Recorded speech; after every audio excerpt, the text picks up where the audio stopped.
I'd like to welcome to the show now Kevin Kamps, who's a nuclear watchdog, and he's going to tell us everything that goes on in the world of nuclear reactors, nuclear power plants, the waste, the cause and effect of these power plants, the dangers that they possess to the public, and most importantly, he's going to bring us up on the huge cover-up that's been taking place with the disaster at the Fukushima plant. So with further ado, I'd like to bring in from beyondnuclear.org, Kevin Kamps. Welcome to the show, Kevin. Thanks so much for having me. Okay, let's get started on this. I've been talking about this on my show for several weeks now about how this is such a huge catastrophe to levels that people can't even comprehend, and you rarely, if anywhere, see this on any mainstream media shows. It's basically being covered on a few different networks that are out there, including my show, trying to bring this to the public's attention.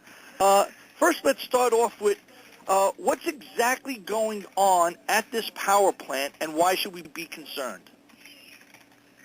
Well, we're almost 3 years into this catastrophe, and one thing that's very significant that goes on each and every day, and we only learned this in August of 2013. So they had, as you mentioned, the cover-up, Tokyo Electric Power Company and the Japanese government had kept this quiet since March 11th of 2011 until August of 2013, that each and every day, and this is on a good day because they have bad days at Fukushima Daiichi, on a good day they are releasing, they often refer to it as 300 tons of radioactive groundwater, which equates to about 80,000 gallons of radioactive groundwater into the ocean each and every day. It's the overflow that they're not able to capture. This is groundwater flow coming down from the mountains that flows through the site, interacts with all the radioactive contamination, picks it up, and then flows out into the ocean, which is a natural flow course, but what's the problem is you got all this radioactive contamination it's picking up. So that's going on each and every day, has been for nearly 3 years now since this thing began. Another big when issue... this happens, well, I was going to say, and when this happens, what effect does that have on the Pacific and on the other elements of the environment? Well, the nuclear establishment, which is a very powerful political and economic lobby, of course, and in Japan it's even more powerful than it is here in the United States, they would simply say, hey, look, it's a big ocean. It's diluting down to what they would say are safe levels, which flies in the face of reports from the National Academy of Science in the United States, which for decades have said there is no safe level of exposure to radioactivity. The higher your exposure, the worse your risk, but every exposure to radioactivity, no matter how small the dose, still carries a health risk for cancer. That's not me saying that. That's the National Academy of Sciences saying it for decades. So this whole idea that dilution is somehow acceptable, really what it is they've determined in their cost-benefit analysis, cost to health, benefit to their bottom line, that it's an acceptably risky proposition to them. But of course, we're the ones, the public, the people who depend on the ocean for food, who are going to suffer the health consequences, and there will be health consequences. And what makes it even worse is there's a phenomenon in biology called bioconcentration, where the radioactivity is going to concentrate up the food chain, significantly so, and we sit at the top of that food chain. So this is something that's affecting, I would, quite clearly all the fish that are out in the ocean there that people are consuming and purchasing that you may think are safe. Like if you're eating a tuna sandwich or salmon or any different type of fish that you enjoy and think it's okay, this can actually be contaminated and you don't even know it. Yeah, the U.S. Federal Food and Drug Administration has really been derelict in its duty. They're still doing pre-Fukushima levels of seafood analysis, so there is some analysis going on, but it's woefully inadequate, and Beyond Nuclear, joining with other groups, has formed this coalition called the Fukushima Fallout Awareness Network, which is really strong on the west coast of North America, and they're calling for much more comprehensive testing of the seafood supply, for one thing. Well, I read a report from the Vancouver Sun that said cesium-137, and I'll ask you to explain that to my listeners in a minute, what that exactly is, was found in a high percentage of all the fish that was coming out of Japan that was selling, for example, to Canada. And if it's being sold to Canada, you know it's going to trickle down and get its way into the U.S. but the numbers were alarming. They said 92% of the sardines that were studied were found to be contaminated with the cesium-137, 94% of the cod and anchovies, 100% of carp, seaweed, shark, and monkfish. I mean, the list goes on and on. 73% of the mackerel.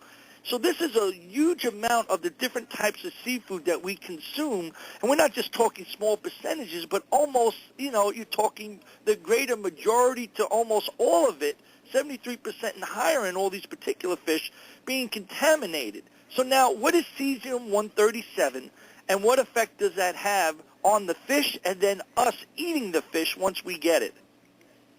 Well, what happens in the nuclear reactor core is that uranium atoms, uranium-235 isotope atoms, are split, and the heat that's released boils the water, which makes the steam, and then that turns the electro-turbo generator and makes electricity. So it's just a very difficult, complex, expensive, and dangerous way to boil water, is what a nuclear reactor does. And the fragments that result from the splitting of the uranium-235 atom will include things like cesium-137, which is a fission product. Strontium-90 is another one that's biologically hazardous. So cesium-137 is mistaken by the human body, and this is an artificial element now. Cesium-137 does not exist in nature. Strontium-90 does not exist in nature. Plutonium does not exist in nature. Cesium-137 is mistaken by the human body for potassium, and it lodges in human muscle tissue. There's a condition called Chernobyl heart. There's actually a documentary film that won an Oscar back in 2003, I think, called Chernobyl heart. And it's holes in the heart of even children resulting from radioactive cesium lodging in their heart muscle. So it's a muscle seeker. The first cesium-137 contamination of seafood that I heard about was bluefin tuna, which brought it very quickly to the west coast of North America because they swam across the ocean during the summertime. It was August of 2011 that they were first documented having radioactive cesium-137 from Fukushima in their muscle, in their flesh. Now, are these levels that are in the fish that are being studied, if we were as humans to consume them in this present state, is it cancer-causing to the people that are going to eat it? I mean, that's the bottom line. Well, the National Academy of Sciences has said that any exposure to ionizing radioactivity will increase your risk of cancer. So just eating a single serving of tuna that has Fukushima fallout in it may not cause a cancer, but it could. And the other, finding of the NAS is that the higher your exposure, the greater your risk, and these risks accumulate over a lifetime. So it just adds to the burden that we already face. And even just from radiation, you've not only got Fukushima fallout, you've also got atom bomb testing fallout, you've got the Chernobyl catastrophe, you've got the routine releases from atomic reactors such as Diablo Canyon in California, where they're allowed by permit to release radioactivity as a part of their everyday operations. So the radiological burden that we face in the environment grows as this industry does its thing. Well, I mean, this is a very particularly scary event because one of the things that Americans try to do to be healthy is they try to stay away from red meat, and they're all preached and told, eat seafood, it's very good for you, you get your omega-3s, you get all the good stuff from eating it. But now, if our seafood is going to be contaminated from nuclear fallout and it contains this cesium, that really throws a spin in things because it's going to, like you said, it goes up and down the food chain that all different areas are going to be impacted now. For example, there's another study that I read from that was released in the Russian news that basically said that fish have such deadly levels of the radioactive cesium that they've been caught following, the whole coastline off of where Fukushima is, but they basically said that the radioactive cesium that was found in it was found to be 124 times more deadly than what's safe for human consumption. So we're not talking 5 times or 10 times deadlier. We're talking 140 times, 24 times more deadly. So, I mean, based on that research, why aren't we being told this in the United States? That's what I'm wondering, because I'm quoting you studies that are all from overseas internationally. Why isn't our media covering this to let people know? Well, the nuclear power industry is very powerful politically and economically, and their influence extends over the U.S. news media as well as the U.S. government. So, for example, the major television networks, CBS, NBC, there has been nuclear industry influence on those. So, for example, General Electric, which is one of the major vendors of atomic reactors, including the ones that melted down and exploded at Fukushima Daiichi, those were called General Electric Mark I boiling water reactors built in the 1970s. They own NBC, so you can bet that that's going to skew NBC's coverage of these issues. In the past, it's not the case anymore. Westinghouse Nuclear owned CBS, so a lot of influence on all levels of society. It's even worse in Japan. One area where the U.S. is worse than Japan in these matters is that food contamination standard. Incredibly enough, Japan's limit on radioactivity in food is, it's a unit of measure called the becquerel. It's named after an early radiologist who probably died from his exposures to nuclear materials, Henri Becquerel in France. It stands for 1 becquerel is an atomic disintegration per second. And in Japan, it's limited to 100 becquerels per kilogram of food. Above that, it's illegal to sell as human food. So that's 100 radioactive disintegration per second in 2.2 pounds of food. So guess what the standards are in the United States? 1,200 becquerels, 12 times worse than Japan. So it's very likely that the U.S. is importing food from Japan that is considered unfit for human consumption in Japan. Food, actually, that they wouldn't sell or use in Japan, but they'll take it and sell it over here. I mean, that's just shocking. What I'd like you to do is, just so the audience understands this, you know, people don't really know how this all came about. You know, there's obviously the power plant. From what I understand, before the earthquake even took place with the tsunami that impacted this power plant location, they were doing work on some of the reactors there to begin with. And then just by hap chance and bad luck, the earthquake hit, the tsunami came in and totally basically demolished this entire facility, and it's been downhill from there, trying to contain it, control it, repair it, and do all that. But no one understands it from the ground up. So can you tell us, just historically, what took place there? Tell us about the plant, the impact that the environment took place with it in terms of the earthquake and the tsunami, and what they've been trying to do since then to either contain the problem and repair it, so people know what the background is to this story. Okay. Yeah, well, Fukushima Daiichi, it means Fukushima number 1, because there is the Fukushima Daini just 7 miles to the south. Daiichi has 6 reactors on its site, and Daini, just 7 miles south, has another 4 reactors. And most fortunately, only 3 of the reactors at Fukushima Daiichi were operating that day. As you mentioned, 3 of the 6 reactors at Daiichi were down for maintenance and refueling. So only, again in quotes, only 3 reactors melted down at Daiichi. What's little reported and little known is that Fukushima Daini, 7 miles to the south, which survived this catastrophe, thank goodness, only survived because of a single off-site power line. So actually, with 4 operating reactors, the catastrophe could have been more than twice as bad if Daini had also melted down and exploded. So what happened was a 9.0 earthquake, some 100 miles or so off of the coastline, which generated at Daiichi a 45-foot tall tsunami. At Daini, an even taller tsunami. That's how close this catastrophe came to engulfing that other nuclear plant. The earthquake took out the primary electrical grid. That's the primary source of electricity to run safety and cooling systems at nuclear plants. They do have emergency backup diesel generators. Those were destroyed by the tsunami an hour later at both Daiichi and Daini. And as I said, a single off-site power line from the grid that survived the earthquake kept Daini from melting down. And what they've been doing ever since March 11th of 2011 is trying to keep the 3 cores at Daiichi cool so that they don't melt further down through radiological containment structures and into the ground. But Tokyo Electric and the Japanese federal government supposedly don't know where the cores are exactly. They talk very confidently. They think that they're still inside the radiological containment structures. They haven't melted through them yet.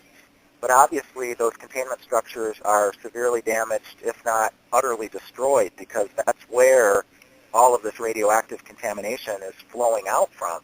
But their position is still that the mother load of radioactivity is inside those containments, and they have to pour immense amounts of water every day over those 3 cores to keep them from reigniting and melting further down into the ground. Wow, it's just shocking when you hear the entire totality of what initially took place and to date what's going on, because as far as I understand it, we're now 2 years or more removed from when this all took place, and very little, if much, has been done to really contain this or actually even repair it. Am I correct in saying that?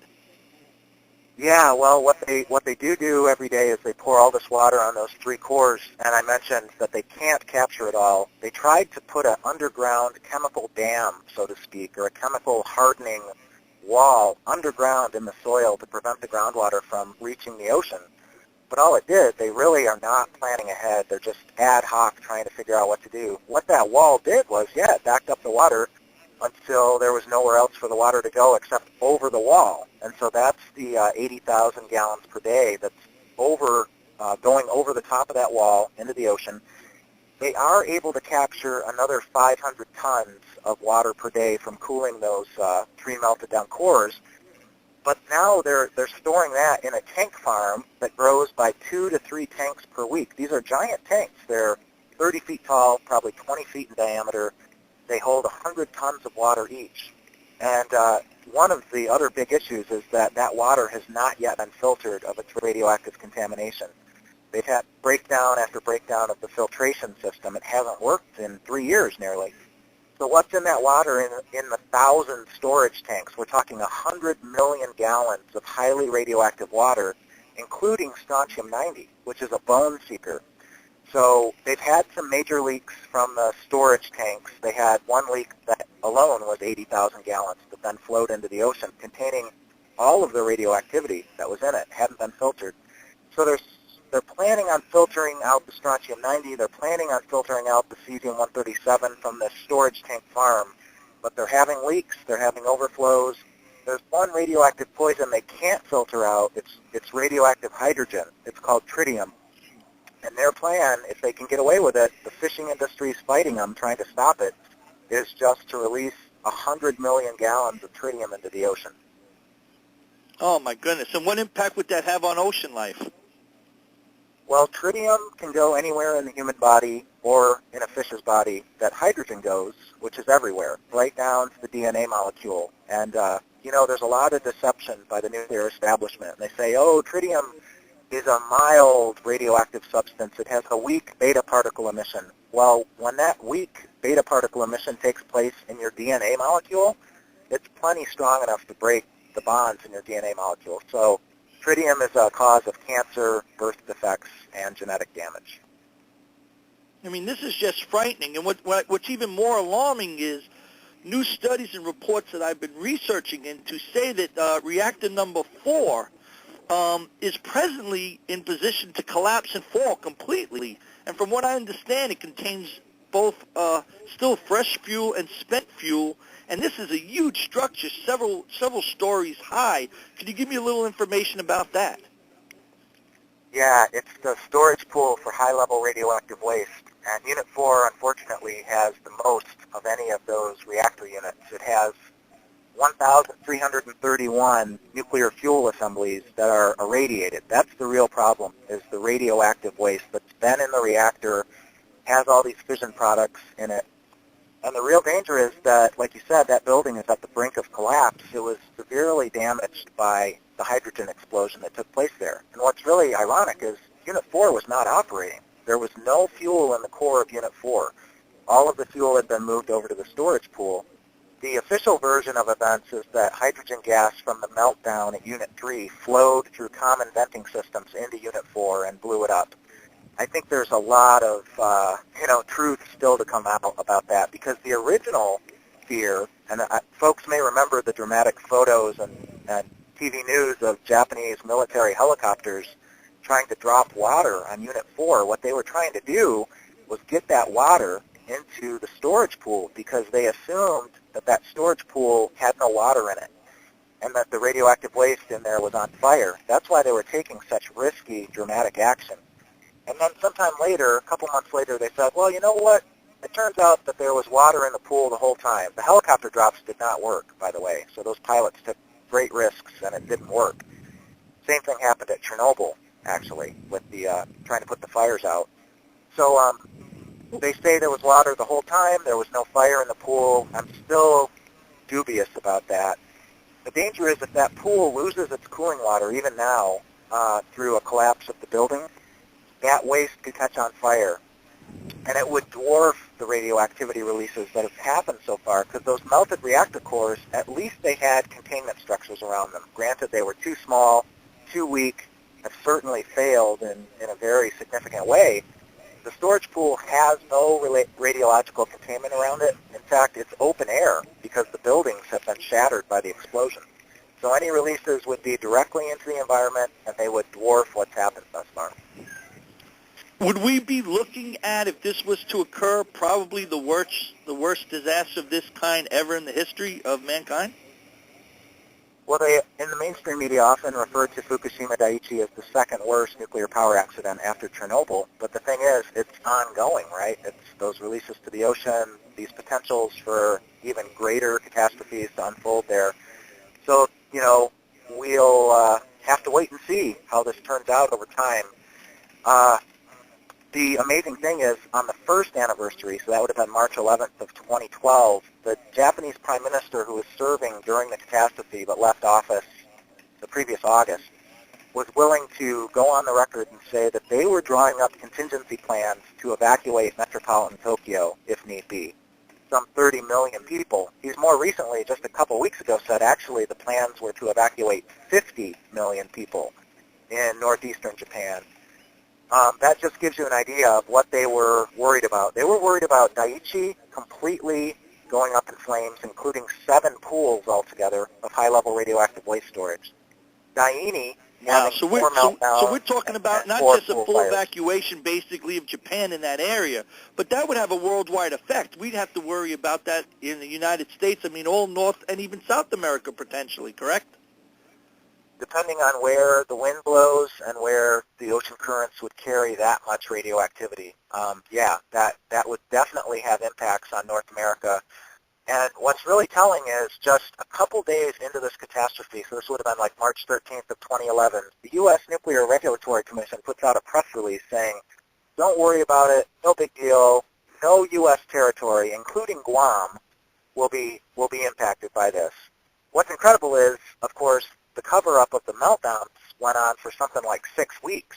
So here they are talking very confidently about how U.S. territory won't be implicated. They didn't even know what was going on at the time, but their first knee-jerk reaction is always to try to downplay the risks because they have industry profits as their top priority, even at the regulatory agency.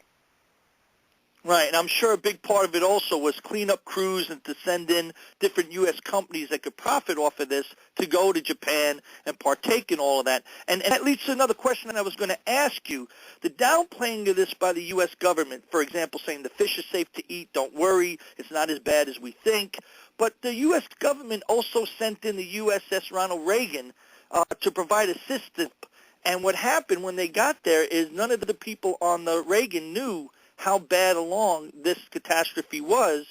And from what I understand, a massive class action lawsuit has been brought on behalf of all these different sailors that were on that ship, and supposedly they're suffering from horrific forms of cancer, testicular cancer, thyroid cancer, leukemia.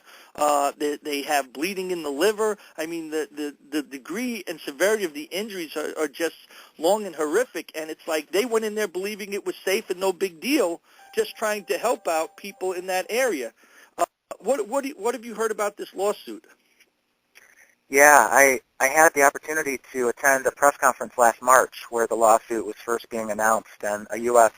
sailor who happened to be a woman, Jamie Klim, I believe is her name, one of the first plaintiffs in the case, spoke about how and she's had health issues like gynecological bleeding that has been debilitating for her. And she talked about how the USS Reagan had been anchored just a mile or two off of the Fukushima Daiichi nuclear power plant, which was news to me. I had not heard that. I assumed it was tens of miles out to sea. And then once the radioactivity clouds headed its way and it realized how bad the fallout was, that it then moved, and it eventually did move hundreds of miles out to sea.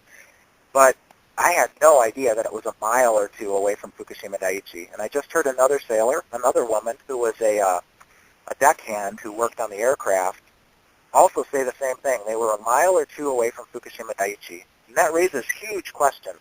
Like you said, the supposed role of the USS Reagan in those early days of the earthquake and tsunami was to provide humanitarian relief, dropping food and water various places by helicopter. Why was it a mile or two away from the coastline? They didn't have to be that close, and they, being an atomic reactor themselves, it's a nuclear-powered ship, know better than most people how dangerous these things are and how carefully they have to be controlled. Well, obviously, Fukushima Daiichi was not in control. So I'm just speculating, but I have to wonder, was the USS Reagan brought in that close as a possible source of electricity to run the cooling systems and safety systems in lieu of the grid, in lieu of the diesel generators that were all destroyed? But one of the problems would have been, even if they could have connected the ship to the reactors, what they ran into was submerged connection rooms, another design flaw at Fukushima Daiichi. The places where such an off-site electricity source could have been connected were now under salt water and destroyed. So there was nothing anybody could do. They brought in mobile units, too, to Fukushima Daiichi in the first days. They were racing up there with diesel generators on trucks, and when they went to connect them to the interconnections, it just was not going to happen because everything was destroyed. But those sailors, if they were a mile or two away, they were in front of a blast furnace, a radioactive volcano, and it would be no surprise to me if they were that close with that much radioactivity raining down on them in the air, even in the water they were drinking, because the ship desalinates seawater. They would have been drinking radioactive water on board that ship. It's just, heartbreaking to hear that, because here's these, brave individuals going there to help other people in need, and now they're exposed and their lives are at risk, and now their families and friends will feel the impact of their suffering. And it's a shame that this kind of stuff has to go on.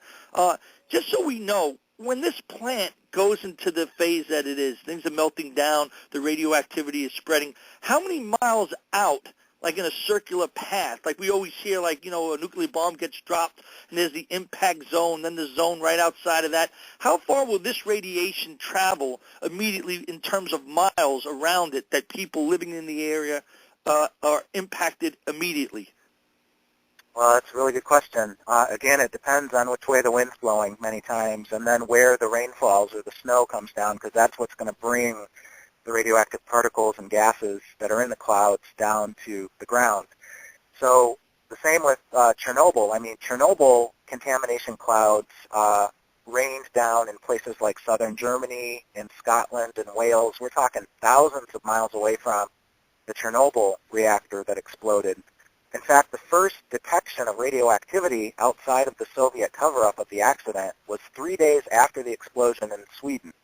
And I have friends who were on I think it was a USS aircraft carrier in the Indian Ocean who detected radioactivity, thought it was their own reactor in 1986, realized then that it wasn't, and just like in Sweden, realized that something was going on in Ukraine, looking at the weather maps. So, at Fukushima Daiichi, there's evidence, documented hotspots in places as far away as southwestern Tokyo, some 200 miles away from Fukushima Daiichi. So, we saw it at Chernobyl. We're seeing it at Fukushima. They only have a 12.4-mile dead zone around Fukushima Daiichi, and they're even moving people right up to that line. And it's just way too small. I mean, Fukushima City, the capital of the prefecture, is 50 miles. Fukushima Daiichi, hot spots all over the place, and people going about their business as if nothing had happened. And the health consequences of that are yet to be seen. Well, there's all kind of studies that are out, and there's actually a list that I saw about 28 signs that the West Coast is being absolutely fried with nuclear radiation from Fukushima, and it lists all different kind of facts about how wildlife is affected, how obviously we were talking about before fish in oceans are affected and everything, but they give some really alarming things. Like they actually say that this is actually at a scale and a level even worse than Chernobyl and is getting progressively worse by the day. So seeing how bad this is, we know how bad Chernobyl was. How long is this going to affect the Earth? I mean, it's going to probably outlast us in our lifetime, but how long is this fallout and radiation going to be present in the ocean, in the atmosphere, spreading around the world? How long is it actually there? Yeah, that's a part of the great tragedy, too, and the reason we should not be doing this stuff. I mean, we have other sources of electricity that are much safer, like wind and solar, and efficiency, where we don't even need to generate the electricity. Well, nuclear poisons last a long time. So we talked about radioactive cesium-137. It has a half-life of 30 years, but you got to multiply by 10 to get the hazardous persistence. So that's 300 years of hazard from cesium-137, about the same 300 years of hazard from strontium-90. Then there's some really incredible ones like plutonium-239. And again, these are all artificial elements. They're made in the cores of atomic reactors. They don't exist in nature. It's a part of why they're so toxic. Our bodies, first of all, don't know what to do with them, don't recognize that they're hazardous, and then incorporate them as if they're helpful, and they're not. They do their damage inside of us. So plutonium-239 has a half-life of 24,000 years. Multiply by 10, that gives you 240,000 years, about as long as human beings have been our current species selves, you know. So this stuff is forever. In fact, we got the U.S. EPA to admit in court, under court order, that high-level radioactive waste here in the United States will remain hazardous for 1 million years into the future.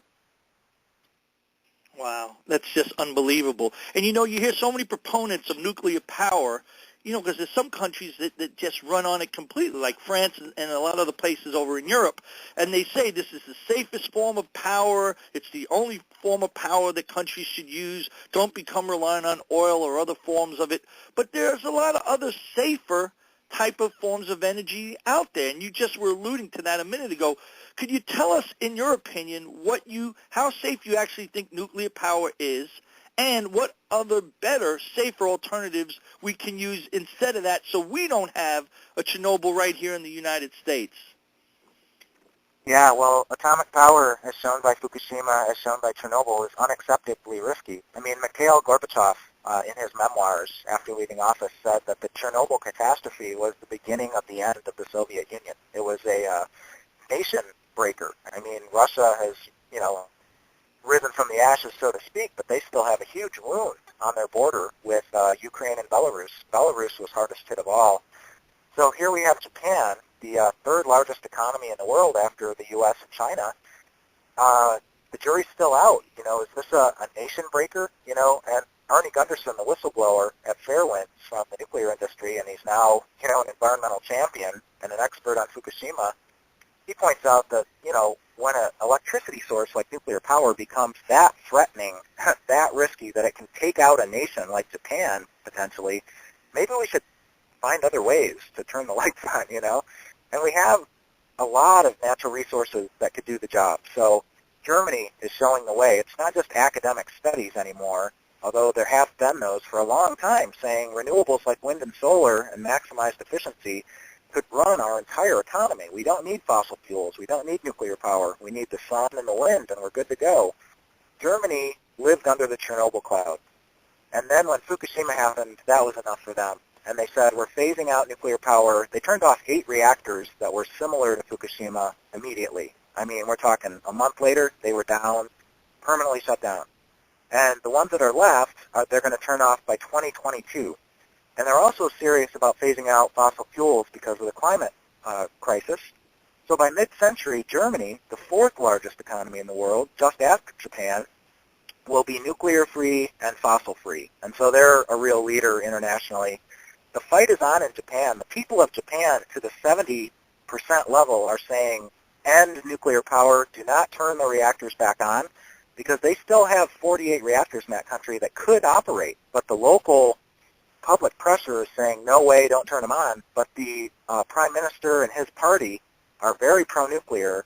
They've ruled Japan for most of its post-war history, and they have as one of their central planks nuclear power. They are joined at the hip with the nuclear power industry.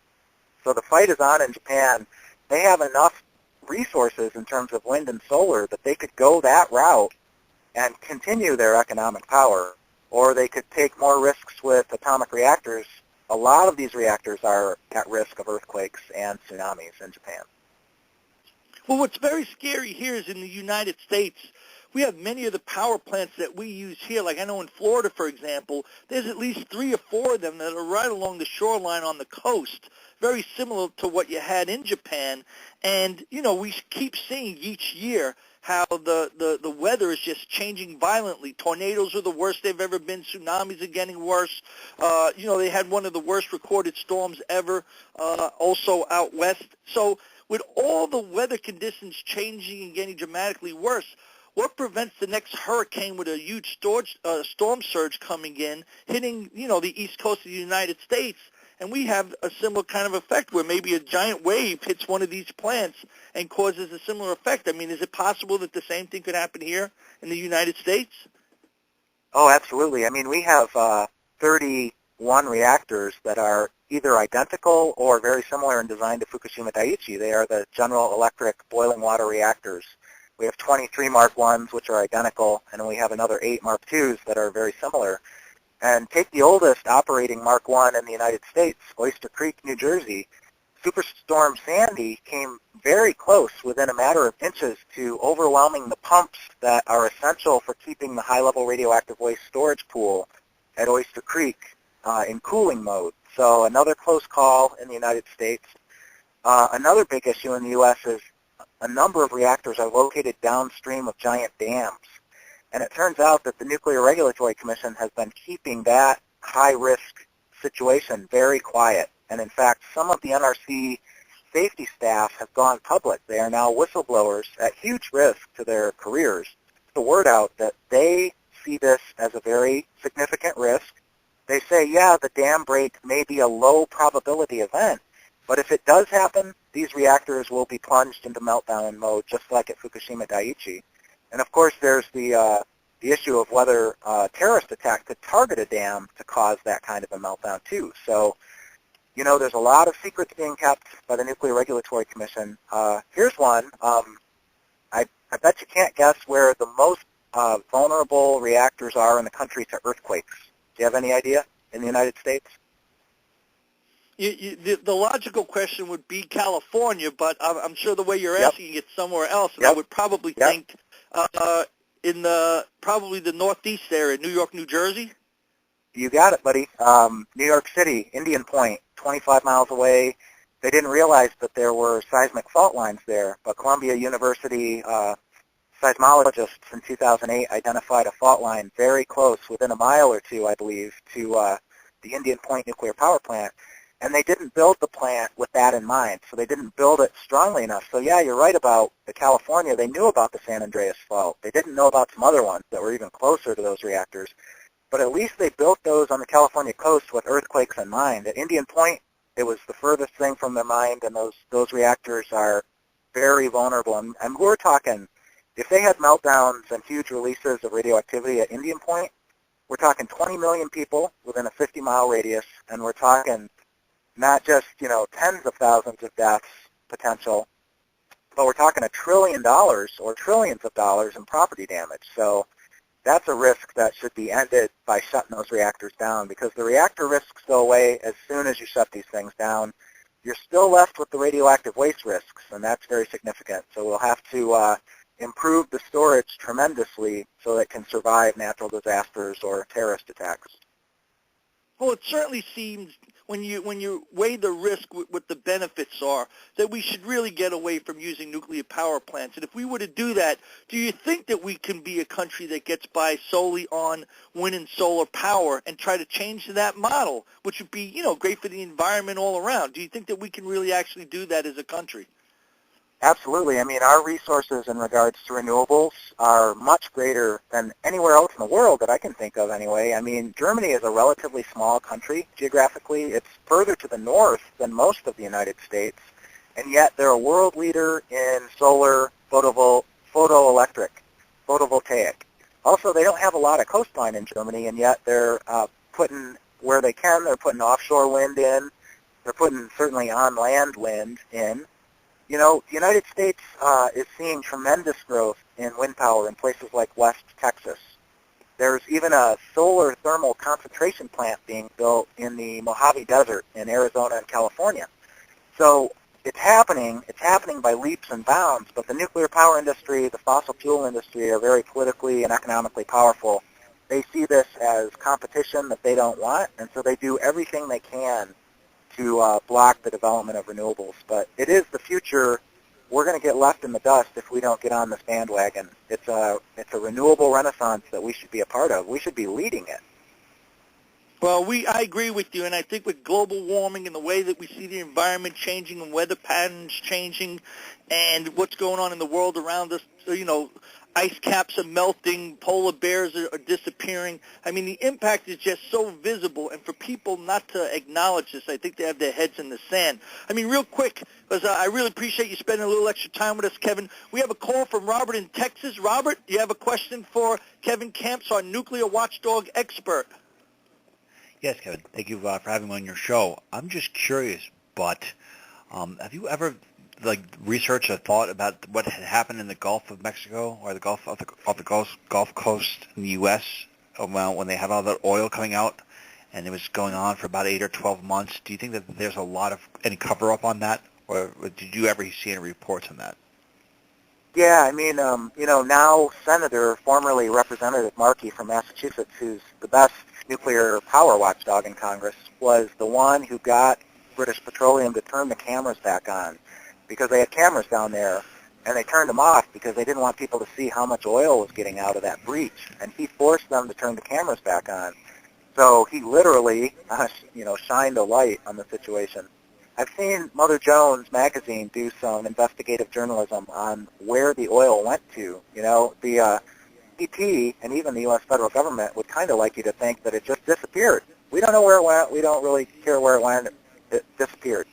Well, I think that the gist of the Mother Jones article was that the oil did not disappear. It's obviously probably sunk to the bottom of the ocean somewhere, and certainly wherever that's taken place, normal life cannot happen, you know. And I'm talking to you right now from Southwest Michigan. I'm originally from here, and we had the worst inland oil spill in U.S. history into the Kalamazoo River.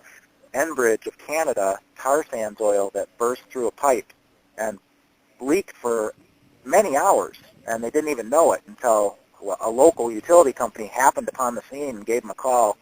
So, you know, we are making areas of our planet uninhabitable.